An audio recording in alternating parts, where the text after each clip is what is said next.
पूर्ण परमात्मा पाप कर्म दंड को भी काट सकता है। अभी तक जिस भी संत व महापुरुष से मिले उन्होंने यही बताया कि पाप कर्म फल भोगने से ही समाप्त होगा। वो प्रभु कौन है जो पाप कर्म को काट देता है, वो काल के बंधन से छुड़वा देता है। जगत गुरु तत्वदर्शी संत इस काल ने कहा था, सतयुग में वचन हुए थे परमात्मा से, जो प्रथम बार मालिक आए थे सतयुग में, तो उसने कहा था भगवान 3 युगों में जीव ना ले जाना, चौथा युग कलयुग आओ जब आप कितने ही प्राणी ले जाइए, ये मुझ पर रहम कर दो। तो ऐसा परमात्मा ने तथास्तु कर दिया था, चल भाई ऐसा मैंने मान लिया। अब इसने यहाँ आकर कलयुग में किस प्रकार के धर्म बना दिए, कितने हमको बांट डाला और कितने नकली पंथ चला दिए। इस दास के आने से पहले सब ने कति डंडोरा पीट दिया, सबको घेर के बैठ गए। अब काल ने कहा था कि जब तुम अपना हंस भेजोगे, संत भेजोगे, अपना अंश भेजोगे, अपना कोई संदेश वाहक भेजोगे जोगजीत, उससे पहले मैं सभी प्राणियों को भक्तिहीन बना दूंगा, चरित्रहीन बना दूंगा और भिन्न भिन्न विभागों में बांट दूंगा। अन्य देवताओं की पूजा पर इतना दृढ़ कर दूंगा कि तुम्हारी फिर कोई सुनेगा नहीं। जाबेस से कहा जाना और समझा लेना कलयुग में आके। तो परमात्मा ने कहा था ठीक है भाई। और इसने ये भी कहा था काल ने कि भगवान आप जबरदस्ती ना करना, बलपूर्वक ना ले जाना किसी को, आप अपना ज्ञान देना। आपका ज्ञान माने आपके, मेरा ज्ञान माने मेरा, वो मेरे ही जाल में रहे, उनके साथ जबरदस्ती ना करना। परमात्मा ने कहा भाई ठीक है। बगैर ज्ञान के तो ये वहाँ से आ ही गए थे, फिर बगैर ज्ञान के तो फिर यही धक्के खाएंगे, ये मेरे साथ चल ही नहीं सकते। तो अब ये परमात्मा ज्ञान दे करके आपको ले जाएगा। अब जैसे इस ज्ञान के आधार से हम सतलोक जाएंगे, ये ज्ञान आपको दिया जा रहा है। तो इस ज्ञान की प्राप्ति के लिए आपको परमात्मा ने शिक्षित बनाना पड़ा। अब जो प्रसंग चल रहा है कि अब हम इतने बिगड़ गए और काल यही चाहता है कि तुम्हारा जब हंस आवेगा ये किसी की सुने नहीं। नकली संतों से पंथों से ये थक चुके होंगे और दूध का जला फिर छाछ को भी फूंक मारकर, लस्सी भी फूंक मारता है। तो काल ने सोचा था फिर कोई नहीं सुनेगा उनके हंस की, परमात्मा के संदेश वाहक की, सतमार्ग दर्शन करने वाले की। काल ने सोचा था कोई नहीं सुनेगा। उसने कहा था कि बेशक जाओ जोग जीत संसारा, जीव ना माने कहा तुम्हारा। जीव तुम्हारा कहा ना माने और हमारी ओढ़ हो बाद बखाने। काल ने कहा था कि तुम्हारा कोई भी बात नहीं मानेगा और हमारी ओर हो करके, यानी हम काल के ज्ञान पर तुम्हारे साथ वाद विवाद करेंगे, तुम्हारी कोई नहीं सुनेगा। तब परमात्मा ने कहा था कि धर्मदास जी से बता रहे थे कि कहा था प्रभु फिर कैसे बात बनेगी दाता।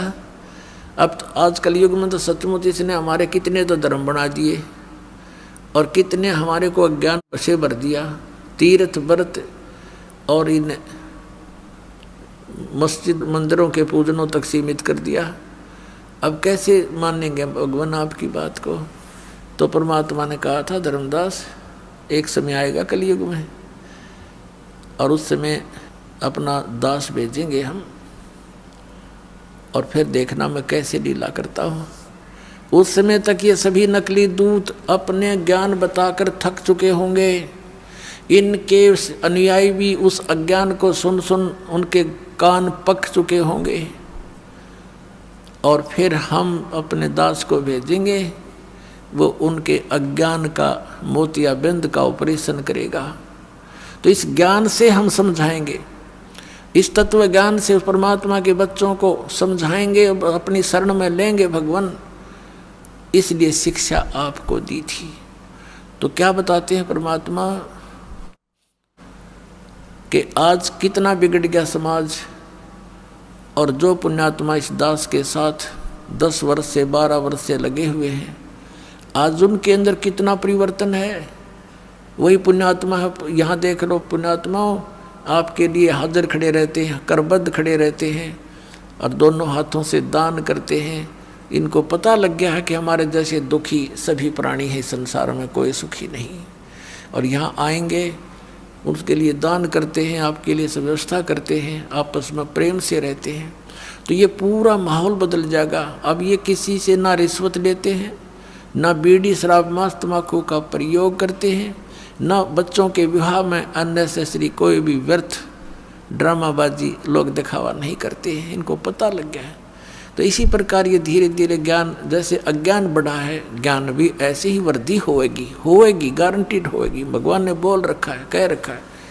तो परमात्मा ने कहा था कि जब कलयुग बीतेगा 5500 पाचा, कि क्या कहा था परमात्मा ने कि कलयुग के अंदर एक ऐसा समय आएगा जब हम अपना दास भेजेंगे या स्वयं जाएंगे। धर्मदास कह रहा था कि भगवान अब आप स्वयं आए हुए हो और अब भी ये कोई नहीं मान रहा दाता, फिर तो और घोर कलयुग हो जाएगा। अब तो बहुत अच्छी आत्माएं हैं, भगवान से डरने वाले भी हैं। आप बता रहे उस समय तो बहुत नास्तिक होने के कगार पर होंगे, आप कैसे समझा पाओगे मालिक। तो परमात्मा ने कहा था वो विधि मेरे पास है, आने दे वो समय जब 5500 वर्ष कलयुग के बीत जाएंगे, तब पूरी पृथ्वी पर मेरी ही ज्ञान की चर्चा होगी और मेरी शरण में सारे आओगे और मैं ही भगवान होगा और एक ही ज्ञान होगा। सब मेरे बच्चे मुझे पहचानेंगे और सतलोक जाएंगे बेटा, अरबों की संख्या में ले जाऊंगा, तो विश्वास रख। तो उस समय धर्मदास का विश्वास नहीं हो रहा था कि भगवान ये कैसे संभव हो सकेगा। आज आप स्वयं विद्यमान हो, उस समय ऐसा जुल्म होगा कि शराबी कवाबी सब बना देगा, ये काल इसकी तनीति है, उस समय तो और करड़ा हो जाएगा। तो भगवान ने कहा था कि जब तक वो समय नहीं आता तब तक ये मेरा वचन भाई हो नहीं साचा। निराधार दिखाई देंगी मेरी बातें, लेकिन जब वो समय आएगा सबको ठीक कर दूंगा। धर्मदास विश्वास रख, ये शिक्षा इसीलिए दी गई है पुण्यात्माओं कि आप ये अपने परमात्मा को पहचान लो, और पहचान रहे हो, छोड़ छोड़ कर नकलियों को भाग रहे हो। कबीर साहब कहते हैं कि डूबे थे पर उबरे गुरु की लहर चमक, गुरु के ज्ञान चमक, और भेरा देखा जर्जरा उतर चले फड़क। जैसे पहले बेड़ा हुआ करता, बेड़ा क्या होता, नौका तो बाद में चली है, पहले ऐसा दिमाग था लोगों में, क्योंकि काल ने बुद्धि तो छोड़ ही नहीं रखी। दरिया पार करने के लिए एक बेड़ा बनाया करते, लंबा चौड़ा सूखे लकड़ों का या फूस फास सा रख कर ऊंचा सा, जो पानी तक ना पहुँचे, नीचे वैसे बांस बूंस से लगा कर, और उसको वो आधा पानी में डूबा रहता, आधा थोड़ा बहुत ऊपर सूखा। तो कहते हैं उस बेड़े में बैठे जा रहे थे दरिया पार होने के उद्देश्य थे, और साथ में आ गया नया बेड़ा बहुत सुरक्षित। तो उसको कहा किसी ने कि ये तो डूबेगा, तुम डूबोगे, ये सारा कंडम हुआ पड़ा तुम्हारा बेड़ा, ये पार नहीं कर सकेगा तुम्हें, इसमें आ जाओ, देखो ये बिल्कुल ठीक है। कहते हैं जब देखा, दोनों को तुलना किया कि सचमुच ही तो आधा कंडम हुआ पड़ा, डूबने वाला है और सामने वाला ठीक है, तो कहते हैं उतर चले फड़क, तुरंत बेड़ा बदल लिया, एकदम छलांग मार के जैसे फड़क जो जंप लगा जाते हैं भयभीत सा होकर के।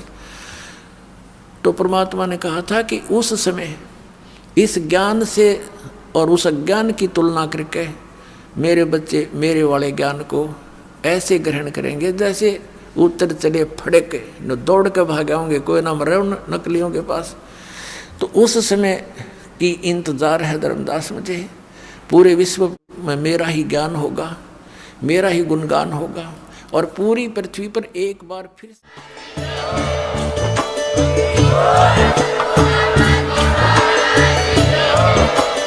आप सुन रहे थे जगत गुरु तत्वदर्शी संत रामपाल जी महाराज जी के मंगल प्रवचन। अधिक जानकारी के लिए विजिट कीजिए हमारी वेबसाइट www.jagatgururampalji.com।